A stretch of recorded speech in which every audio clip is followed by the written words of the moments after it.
Hello guys, welcome back to my channel. So guys, history class में आप सबका स्वागत है। और हिस्ट्री की क्लास वो क्लास होती है जिसमें हमारा जीके और जीएस भी कवर हो जाता है। सो गाइस, आज का हमारा टॉपिक जो है वो है कुछ आंदोलन है, जैसे खिलाफत हो गया और हंटर हो गया। तो आज हम कुछ इन आंदोलन के बारे में डिटेल से कॉन्सेप्ट से क्लियर करेंगे और इसको समझेंगे, या फिर यूँ कहें कि हम वन लाइनर क्वेश्चन को कवर करेंगे।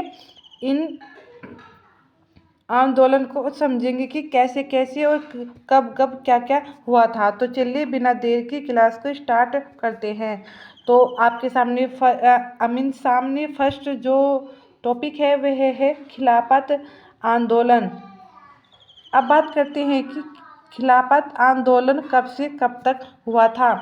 तो अगर हम इसके समय की बात करें कि खिलाफत आंदोलन कब शुरू किया गया, तो ये 1919 में, और 1919 में और भी कई काम किए गए हैं, जैसे रोलेट एक्ट भी आया था 1919 में, जैसे काला ब्लैक कानून भी कहते हैं। और एक खिलाफत आंदोलन तो आपको पता ही है कि 1919 में ही शुरू किया गया था, और एक जलियांवाला हत्याकांड भी 1919 में ही अमृतसर में 13 मई अप्रैल को शुरू किया गया था। सो गाइस, चलिए इसे समझ लेते हैं कि खिलाफत आंदोलन में क्या क्या हुआ था। सो इसमें है प्रथम विश्व युद्ध के दौरान। तो गाइस, आप मुझे कमेंट बॉक्स में लिख करके बताएं कि प्रथम विश्व युद्ध कब से कब तक हुआ था।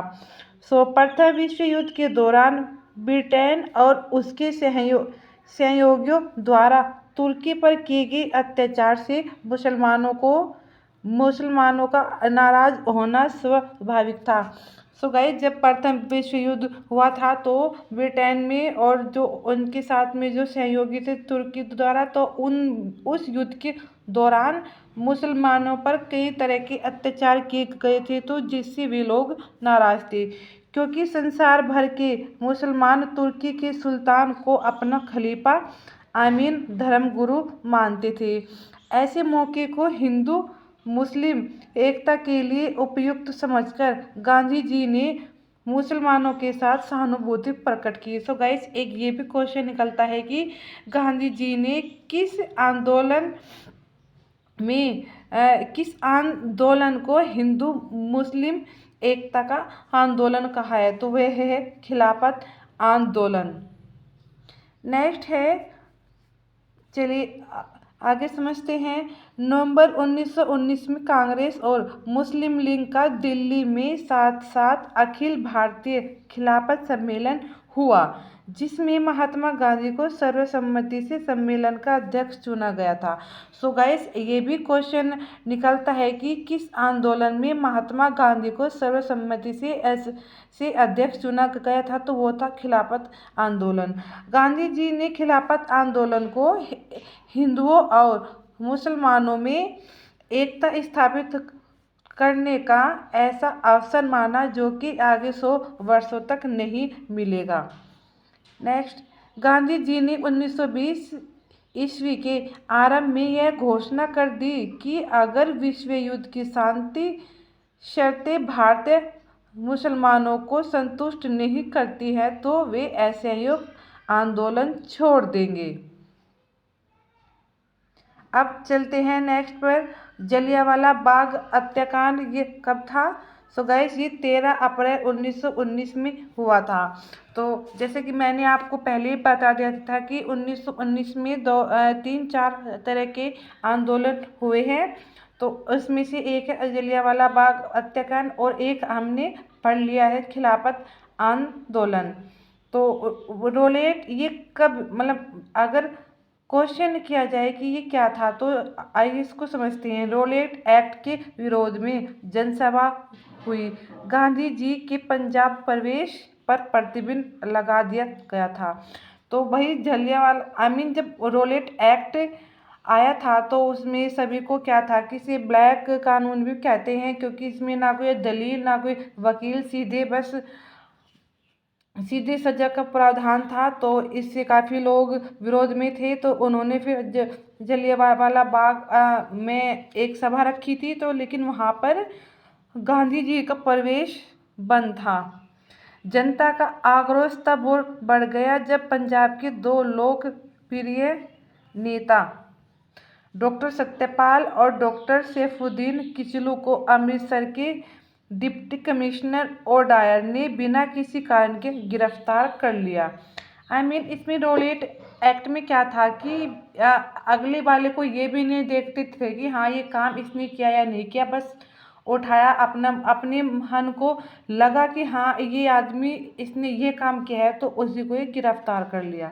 इसके विरोध में जनता ने 13 अप्रैल 1919 को पंजाब के अमृतसर स्थित जलियांवाला बाग में एक सभा आयोजित की। यह तैयारी ये बैसाखी का दिन था। सो गाइस, ये अभी जो बीपीएससी का 6 to 8 का एग्जाम हुआ है, जो कि जिसमें नकल सॉरी गाइस जिसमें अभी जो ये 15 मार्च को 6 to 8 का एग्ज़ाम था, उसमें ये क्वेश्चन पूछा गया है हिस्ट्री में कि अमृतसर का जो जलियांवाला हत्याकांड था वो किस दिन हुआ था। तो इसका आंसर था बैसाखी। तो गाइस, इन छोटी छोटी बातों को हम ये कॉन्सेप्ट को ध्यान से नहीं पढ़ते हैं, सीधे हम क्या कर लेते हैं, एमसीक्यूज़ पर फोकस करते हैं। लेकिन मेरा मानना है कि हमें एनसीईआरटी की बुक्स को पढ़ना बेहद ज़रूरी है, क्योंकि वहीं से सभी क्वेश्चन निकलते हैं। चलिए आगे। अमृतसर के फौजी कमांडर जनरल डायर ने इस सभा को घेर लिया और निहत्थी भीड़ पर गोलियां चलवा दी। इस हत्याकांड में हंसराज नामक एक भारतीय ने डायर को सहयोग दिया। तो ये भी क्वेश्चन आया हुआ है कि जलियांवाला हत्याकांड में भारतीयों की ओर से किसने जनरल डायर का सहयोग किया था, तो वो था हंसराज। उदारवादी वकील शिवस्वामी अय्यर ने सरकार द्वारा प्रदत्त नाइट की उपाधि लौटा दी। अगर पूछा जाए नाइटहुड की उपाधि, तो रविंद्रनाथ टैगोर ने इसी जलियांवाला बाग के हत्याकांड को देखते हुए लौटाई थी। अगर पूछे सिर्फ नाइट की उपाधि किसने लौटाई थी, तो वो थे उदारवादी वकील शिवस्वामी अय्यर। गांधी जी ने इसके विरोध में अपना केसर-ए-हिंद क्या है, केसर-ए-हिंद का पदक सरकार को वापस कर दिया। तो इसमें किसने अपने सम्मान वापस लौटाए थे, तो वो एक थे रविंद्रनाथ टैगोर नाइटहुड की उपाधि, और सिर्फ नाइट की उपाधि शिवस्वामी अय्यर ने, और यहाँ पर केसर-ए-हिंद की उपाधि गांधी जी ने वापस लौटाई थी सरकार को, जो उन्हें प्रथम विश्व युद्ध के दौरान ब्रिटिश सरकार को सहयोग देने के लिए प्राप्त हुआ था। नेक्स्ट है, भारतीय सदस्य शंकरन नायर ने वायसराय की कार्यकारिणी परिषद से इस्तीफा दे दिया था, और रविंद्रनाथ ने भी अपनी नाइट की उपाधि सरकार को वापस कर दी थी। सो गाइस, ये मैंने आपको अभी बताया है। ये भी इम्पोर्टेंट है कि शंकरन नायर ने वायसराय कौन थे, ये शंकरन नायर जो भारतीय सदस्य के वायसराय थे, कार्यकारिणी परिषद से इस्तीफा दे दिया था। किसने दिया था? अगर सवाल किया जाए कि वह भारत का कौन सा सदस्य वायसराय की कार्यकारिणी परिषद से इस्तीफा दिया था, तो वो थे शंकरन नायर। अगला है हमारा topic Hunter committee. Hunter committee क्या थी? तो क्या था ये हंटर कमेटी में? इसमें था कि सरकार ने व्यवस्था में जलियांवाला बाग घटना की जांच कराने के लिए 1 अक्टूबर 1919 को लॉर्ड हंटर की अध्यक्षता में एक आयोग की स्थापना की। 8 सदस्य वाले इस अंग्रेज Lord Hunter justice sir George Rankin, WF Rice, sir George Barrow एवं सर थॉमस स्मिथ और 3 भारतीय 3 इसमें अगर पूछा जाए कि जो हंटर कमेटी थी उसमें कुल कितने सदस्य थे, तो 8 सदस्य थे। उसमें से 5 अंग्रेज थे, और अगर इंडियन की बात करें तो उसमें 3 लोग भारतीय थे। अब बात करते हैं कि वो 3 भारतीय कौन कौन थे। तो इसमें सर चिमनलाल था, शीतल वाड़ था, और सुल्तान अहमद एवं जगत नारायण सदस्य थे। कौन कौन थे? चिमनलाल शीतलवाड़, ये एक ही नाम है, चिमनलाल शीतलवाड़, और सुल्तान अहमद और जगत नारायण। तो ये 3 सदस्य थे जो कि हंटर आयोग वाली कमेटी में शामिल थे।